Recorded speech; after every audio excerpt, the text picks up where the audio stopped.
तो पिछली क्लास में हम लोगों ने क्या क्या किया था। मिंडल्स लॉ चल रहे थे और मिंडल्स लॉ में हम लोगों ने लॉ ऑफ डोमिनेंस किया था, लॉ ऑफ सेग्रीगेशन किया था। ठीक है, अभी हमारा बचा हुआ है लॉ ऑफ इंडिपेंडेंट असॉर्टमेंट। ठीक है, अब देखो, law of dominance and law of segregation में हमने क्या देखा था कि मेंडल ने क्या किया, एक टॉल प्लांट लिया, एक डॉर्फ प्लांट लिया, है ना। कैपिटल टी स्मॉल टी, ये क्या था बेटा, टॉल था, ये क्या था, डॉर्फ था। इनके बीच में क्रॉस कराया, जो गेमीट्स बना यहाँ पे कैपिटल टी, यहाँ पे क्या बना, स्मॉल टी, दोनों का फ्यूजन हुआ बाय द सेक्सुअल रिप्रोडक्शन, और फिर क्या बना, यहाँ पे बना बेटा कैपिटल टी स्मॉल टी। तो ये हाइब्रिड बना कब, F1 में। एक्सप्रेशन क्या आया, फिनोटिपिक एक्सप्रेशन टॉल। क्लियर है, फिनोटिपिक एक्सप्रेशन क्या आना है, टॉल है। तो यहाँ पे मेंडल के अकॉर्डिंग क्या था उस टाइम पे इनिशियली, कि जो ड्वार्फ यानी कि एक ट्रेट है वो क्या हो गया, गायब हो गया। जब इन्होंने क्या किया, सेल्फ क्रॉस कराया इसी F1 टॉल में, है ना, F1 टॉल में। तो यहाँ पे जो गेमीट्स बनेंगे दो टाइप के बन रहे हैं, कैपिटल टी और स्मॉल टी। और कैपिटल टी यानी स्मॉल टी, जब इनका फ्यूजन हुआ तो capital T capital T, capital T small T, capital T small T and small T small T. अब यहाँ पे ये जो तीन है, जिसमें से एक होमोजाइगस कैपिटल टी और heterozygous capital T small T, इन सब का एक्सप्रेशन कैसा था बेटा, फिनोटिपिक एक्सप्रेशन टॉल। और इसका स्मॉल टी जो कि होमोजाइगस है, इसका जो फिनोटिपिक एक्सप्रेशन है वो कैसा है, ड्वार्फ। ठीक ना। तो यहां से दो कंक्लूजन निकलते हैं। पहला कंक्लूजन क्या है बेटा, कि if you make a cross between two different rates, है ना, if you make a cross between two different traits, then in F1 generation only one trait is able to express themselves, and यहाँ पे जो है वो कौन सा है, टॉल है। तो टॉल ट्रेट क्या कर रहा है, अपने आप को एक्सप्रेस कर रहा है, बट ड्वार्फ अपने आप को एक्सप्रेस नहीं कर पा रहा है। जब हम इसका जीनोटिपिक कॉम्पोजिशन देखते हैं तो इसमें कैपिटल टी और स्मॉल टी है, यानी कि 50% इसमें किसका ट्रेट है, टॉल वाला, और 50% किसका है, रेसेसिव वाला। यानी कि यहाँ पे डोमिनेंट और रेसेसिव दोनों के ही हैं, बट स्टिल रिप्रेजेंट कौन कर रहा है, कैपिटल टी। अब बात आती है कि इसके बेसिस पे लॉ ऑफ डोमिनेंस क्या कहता है, कि if you make a cross between two different traits, then in F1 generation only one trait is able to express themselves, and which trait is able to express themselves, that will dominant, and which cannot, that will recessive. But इसको कैसे confirm होगा कि dominancy को हम कैसे express करें, कैसे बिल्कुल क्लियर कट एक क्लियर डेफिनेशन क्रिएट हो, तो हम ये कहते हैं कि हेट्रोजाइगस एलिलिक कॉम्पोजिशन, है ना, कैसे, हेट्रोजाइगस एलिलिक कॉम्पोजिशन में विच trait is able to express themselves, that will dominant, and which cannot, that will recessive. तो यहां पे इस हेट्रोजाइगस एलिलिक कॉम्पोजिशन में टॉल वाला ट्रेट अपने आप को एक्सप्रेस कर रहा है, बट ड्वार्फ वाला नहीं कर पा रहा है, इसीलिए उसको रेसेसिव बोला। अब बात आती है कि जब हम यहां पे देखते हैं तो यहां भी सेम कंडीशन हमको देखने को मिल रही है कि होमोजाइगस फॉर्म में टॉल एक्सप्रेस कर रहा है और हेट्रोजाइगस फॉर्म में भी टॉल एक्सप्रेस कर रहा है, बट होमोजाइगस रेसेसिव जो है ये अपने आप को सेग्रीगेट कर रहा है और प्योर फॉर्म में एक्सप्रेस कर रहा है। कब बेटा, F2 जनरेशन में। ठीक ना। तो लॉ ऑफ डोमिनेंस के अकॉर्डिंग तो ये चीजें क्लियर हो गई। अब लॉ ऑफ सेग्रीगेशन क्या कह रहा था, कि हमने बोला था कि during the gametogenesis the both trait, यानी कि जब यहां पे आप देखोगे तो बोथ एलिलिक कॉम्पोजिशन अपने आप को क्या करते हैं, यहां पे सेग्रीगेट कर रहा है। आप देखो क्या कर रहा है, सेग्रीगेट कर रहा है, और प्योर फॉर्म में फिर अपने आप को क्या कर रहा है, एक्सप्रेस कर रहा है। तो जो सेकंड लॉ है, लॉ ऑफ सेग्रीगेशन, इसका क्या कहना है कि during the gametogenesis the allelic composition या alleles segregate themselves in pure form, है ना, and fuse with their another compositions. Like यहाँ पे अगर ये टॉल के साथ हो रहा है तो हेट्रोजाइगस, और वहां पे अगर हो रहा है तो होमोजाइगस, और ये अपने आपको होमोजाइगस फॉर्म में ही एक्सप्रेस कर रहे हैं। इसको हम बोलते हैं लॉ ऑफ सेग्रीगेशन, या इसी को हम बोलते हैं law of purity of gametes. क्या बोलेंगे, लॉ ऑफ सेग्रीगेशन और law of purity of gametes. इतनी बात क्लियर हो गई, समझ में आ गया। ठीक है, चलिए अब बात आती है कि हम, हाँ सेम है, एलीलिक कॉम्पोजिशन की वजह से ही तो ट्रेट्स एक्सप्रेस कर रहे हैं। जो ये पेरेंट्स हैं बेटा, ये क्या है, टॉल है, ये ड्वार्फ है, ये दोनों होमोजाइगस हैं। अगर आप यहां पे देखोगे तो एलीली कंपोजिशन क्या है, होमोजाइगस। यहां पे देखो एलीली कंपोजिशन क्या है, होमोजाइगस। यहां पे एलीली कंपोजिशन आपको कैसा दिख रहा है, हेट्रोजाइगस। अब आपका कहना है कि ये ट्रेट है या कैरेक्टर है, ट्रेट है या एलील है। बेटा इन एलीली कंपोजिशन की वजह से ही तो ट्रेट एक्सप्रेस करेंगे, और expressive form of character trait है। तो जो एक्सप्रेस कर रहा है वो ट्रेट है। किसका फॉर्म है, कैरेक्टर का फॉर्म है, ऑल्टरनेटिव फॉर्म। ऑल्टरनेटिव फॉर्म जैसे यहां पे जीन हमने क्या लिया, जीन टी है, तो टी का ऑल्टरनेटिव फॉर्म क्या है, कैपिटल टी और स्मॉल टी। अब ये कैपिटल टी और स्मॉल टी होमोजाइगस या हेट्रोजाइगस कंपोजिशन में हो सकते हैं, जिसकी वजह से ट्रेट एक्सप्रेस करेगा। क्लियर है, डन, ठीक है। अब हमारे पास एक ऑप्शन है कि या तो हम सीधा थर्ड लॉ पे पहुंच सकते हैं, और या फिर पहले हम क्या करें, the exceptions of law of dominance discuss कर लें। मैं यस, उन्होंने फैक्टर्स बोले थे ना, फैक्टर्स। उन्होंने क्या बोला कि फैक्टर्स सेग्रीगेट, उन्होंने यहां पे, हम इसको जीन वो एलील्स बोल रहे हैं, बट उन्होंने इसको फैक्टर्स बोला था कि factors during the sexual reproduction या ड्यूरिंग द गैमेटोजेनेसिस वो क्या करते हैं, अपने आप को सेग्रीगेट कर रहे हैं। किस फॉर्म में, प्योर फॉर्म में। जो यहां पे आया ये 100% स्मॉल टी है, ये 100% कैपिटल टी है। अभी क्लियर है, ठीक है। चलो तो अभी फिलहाल हम डिस्कस कर लेते हैं लॉ ऑफ डोमिनेंस के एक्सेप्शंस, ठीक है। चलिए, तो exceptions of law of dominance, exceptions of law of dominance, clear है। फैक्टर एक्चुअली जीन है, फैक्टर एक्चुअली क्या है, जीन है। तो जो मेंडल ने पहले फैक्टर बोला था उसी को बाद में जीन बताया गया, है ना। इसी फैक्टर के ऑल्टरनेटिव फॉर्म है। अगर हम मेंडल के अकॉर्डिंग भी अगर देखें तो मेंडल ने तो जीन टर्म यूज नहीं किया था, मेंडल को जीन्स का कुछ आइडिया भी नहीं था। तो जब मेंडल ने बोला कि there is some discrete unit which transfer from parents to offspring and which is responsible for the transfer of characters from one generation to next generation, Mendel का तो ये स्टेटमेंट था कि there are some discrete unit which transfer from parents to offspring, है ना, and they are responsible for the transferring of characters from one generation to next generation. अब बात आई कि जो बाद में जब डिस्कशन हुआ, बाद में जब हमें न्यूक्लियस के बारे में, हमें क्रोमोसोम्स के बारे में बहुत डिटेल में पता चला, तो हमें पता चला कि ये जो डिस्क्रीट यूनिट है which is responsible for the expression of characters और expression of traits, they are present over the chromosomes, and those structures बाद में क्या बोला गया, जीन्स। टर्म किसने दिया था, जीन जॉनसन, बैटसन ने जेनेटिक्स टर्म दिया था, ठीक ना। तो जॉनसन ने टर्म दिया था जीन, क्लियर है। तो अब जब जीन्स के बारे में हमें पता है तो हम उस फैक्टर को जीन कंसीडर करते हैं और वो ट्रांसफर हो रहे हैं, ठीक है ना। चलिए नेक्स्ट अगर हम बात करें exceptions of law of dominance, मैंने बोला था कि जो मेंडल के तीनों लॉज हैं, अभी हमने खैर थर्ड लॉ पढ़ा नहीं है, बट जो तीन लॉज हैं उनमें से फर्स्ट लॉ और सेकेंड लॉ, यानी कि फर्स्ट लॉ और थर्ड लॉ, यानी कि law of dominance and law of independent assortment, इन दोनों के एक्सेप्शंस हैं, but there is no exception of the law of segregation, clear है। चलिए, तो जो law of exceptions, law of dominance के एक्सेप्शंस हैं, इनमें दो एक्सेप्शन हम पढ़ेंगे। पहला एक्सेप्शन क्या पढ़ेंगे, किसी को है idea, yes, incomplete, incomplete dominance. और दूसरा हम क्या पढ़ेंगे, को डोमिनेंस, ठीक ना। तो एक हम पढ़ेंगे इनकम्प्लीट डोमिनेंस और एक हम क्या पढ़ेंगे, को डोमिनेंस, क्लियर है। ये जो इनकम्प्लीट डोमिनेंस है ये किसने बताया था इसके बारे में, कॉरेंस, किसने बताया था, कॉरेंस। कॉरेंस का नाम सुनते ही कुछ याद आया, हाँ हाँ हाँ, फिर से मेंडल के शहर से था, ये क्या मतलब होगा, वैसे ये जर्मनी से था, ये मेंडल के शहर से नहीं था। उसका नाम था शर्माक,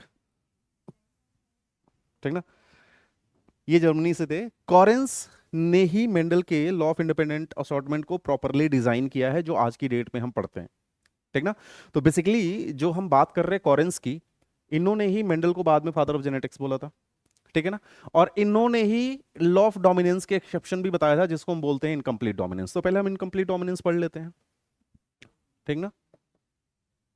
इनकम्प्लीट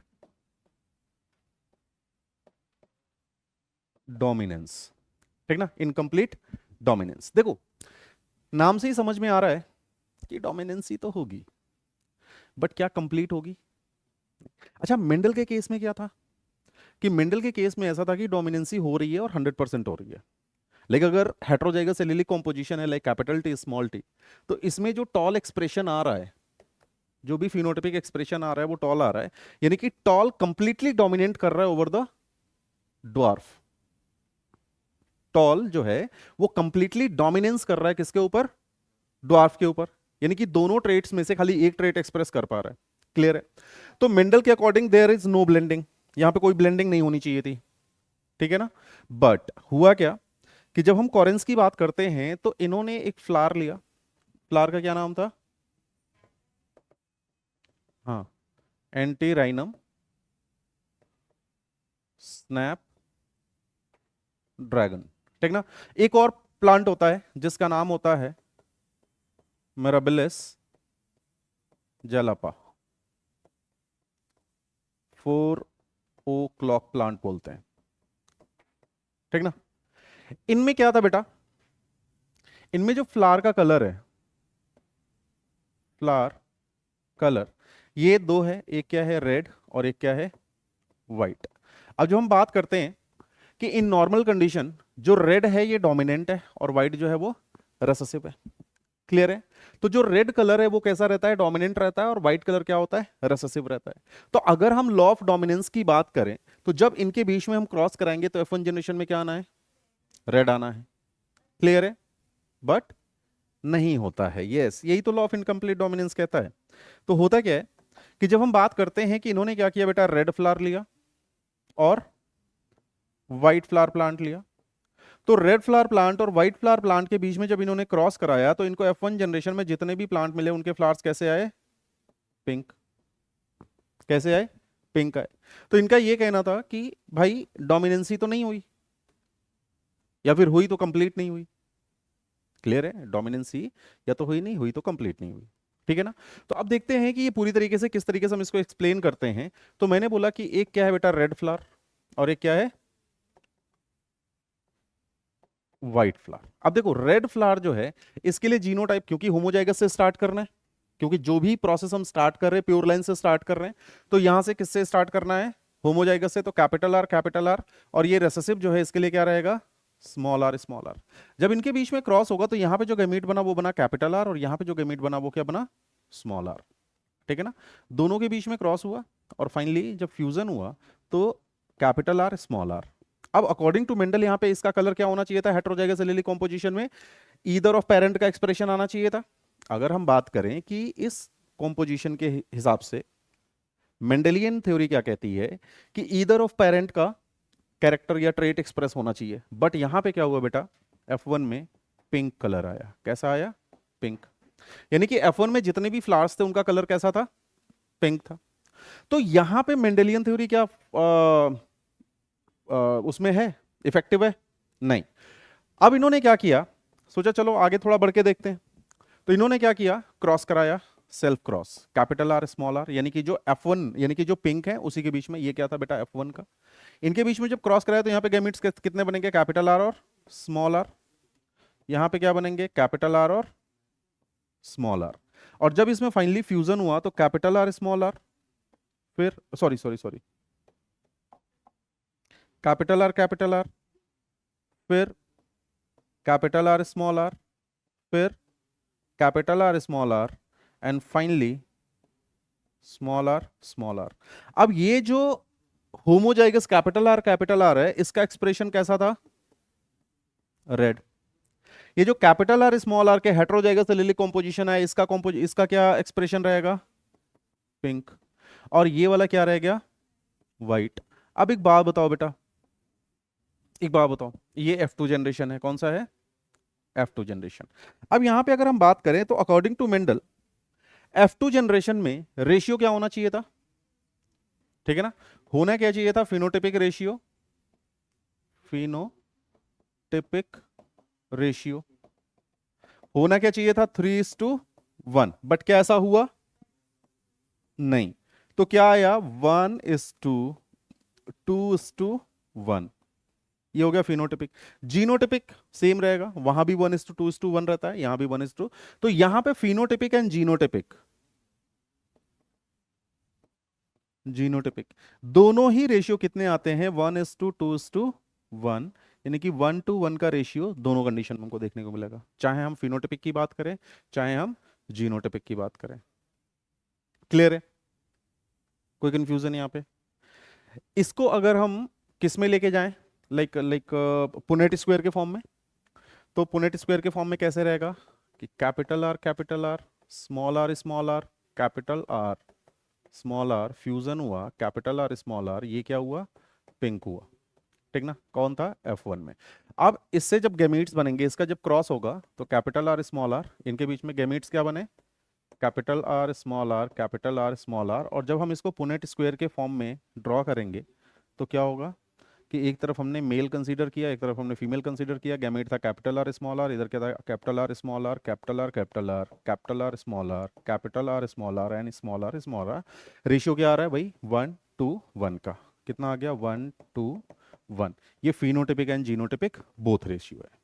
ठीक है, इतनी बात आई समझ में? ठीक है, अब बात आती है कि ऐसा क्यों हुआ, है ना? ऐसा क्यों हुआ?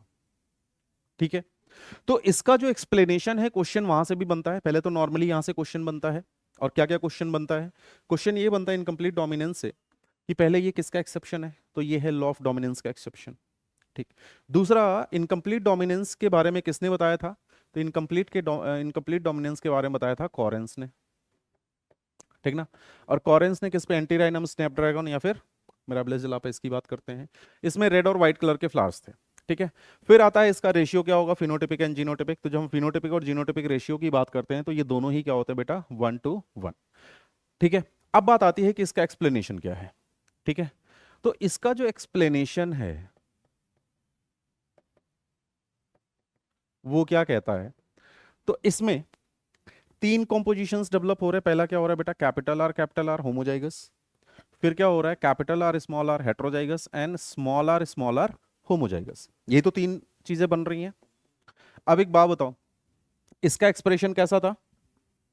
रेड। तो अगर जब इसका एक्सप्लेनेशन की बात आती है तो एक बात समझो कि जीन एक्सप्रेशन थोड़ा सा तो आपको पता होगा।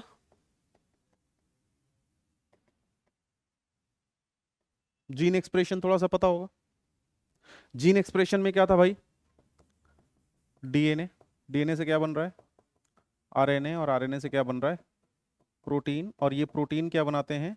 एंजाइम्स। और यही एंजाइम्स रिस्पॉन्सिबल होते हैं कैरेक्टर्स के एक्सप्रेशन के लिए।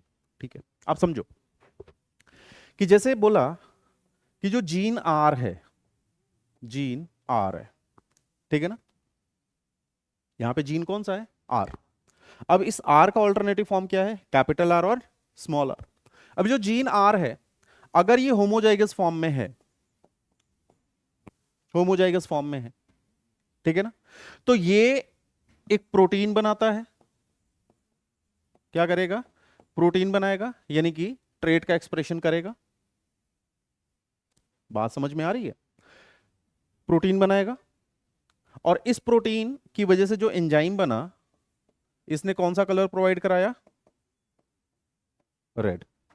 तो अगर होमोजाइगस एलीलिक फॉर्म है डोमिनेंट ट्रेट का, तो वो क्या करेगा? रेड कलर प्रोवाइड कराएगा। अच्छा, अगर हेट्रोजाइगस कॉम्पोजिशन है, किस फॉर्म में है? हेट्रोजाइगस कॉम्पोजिशन में, तो इसमें क्या होगा? इधर प्रोटीन का जो फॉर्मेशन होगा वो नॉन फंक्शनल होगा या फिर लेस इफेक्टिव होगा। यहां पे जो प्रोटीन बनेगा, यहां पे जो प्रोटीन बन रहा है, ये कैसा है? लेस इफेक्टिव, या फिर क्या बोलेंगे उसको? एक ऐसा प्रोटीन जो नॉन फंक्शनल हो। लेस इफेक्टिव या non functional? Non functional protein कैसा बनेगा? नॉन फंक्शनल प्रोटीन बनेगा। अब जब ये नॉन फंक्शनल प्रोटीन बनाया तो इसने कौन सा कलर प्रोवाइड कराया? पिंक। कौन सा कलर प्रोवाइड कराया? पिंक। यहां पे क्या था? रेड। ये दो चीजें समझ में आई। और तीसरा क्या है कि अगर ये रेसेसिव फॉर्म है, अगर ये रेसेसिव फॉर्म है तो नो प्रोटीन, नो प्रोटीन। क्या हुआ बेटा? No protein. नो प्रोटीन तो नो एंजाइम, और नो एंजाइम तो नो कलर। नो कलर तो कैसा एक्सप्रेशन?